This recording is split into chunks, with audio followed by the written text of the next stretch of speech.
Bismillahirrahmanirrahim. Alhamdulillah. Xudoim shu yerga kelganimizga men xolis niyat odamman. Men shu Alimbekov Nurbek Kariyevichni majlisiga keldim. Men xolis odam edim. Men bu majlisga kelib, bu bolani hamma o'qigan, hamma nima qilgan ishlarini eshitib, xolis odam bo'lib, men shu bolaga o'zim sayladim. Ko'pchilik o'zi xolis bo'lib kelib, ko'pchilik sayladi. Nimaga deganda, bu bola 4 nimani bitirgan bola ekan. O'qigan, bilimlik.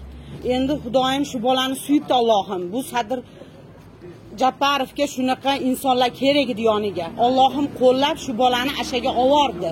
Biz xolis bo'lib, xolis niyatda sayladik. Men hech ham deputat saylovlarda chiqmas edim. Nimaga deganda hamma pul uchun chiqardi oldin odamlar. Bunda halollik bilan chiqqan uchun men halollik bilan chiqib sayladim. El bu odamni hamma ham chiqib halollik bilan sayladi. Bu yerda halollik bilan bu bola saylanib ketdi. Nima uchun? Shu bola hamisha qilib kelgan nimalarni aytdi, o'qiganlarini aytdi.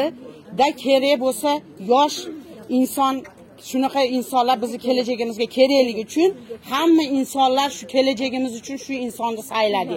Allohim yuzini yoriq qilsin. Hamisha tan jonini sog' qilib, Xudoyim ishlariga ilgari bo'lib, yaxshi asharlarda ishlab Qirg'izistonni qo'llab-quvvatlasin. Yoshlar uchun bizga shunaqa inson kerak.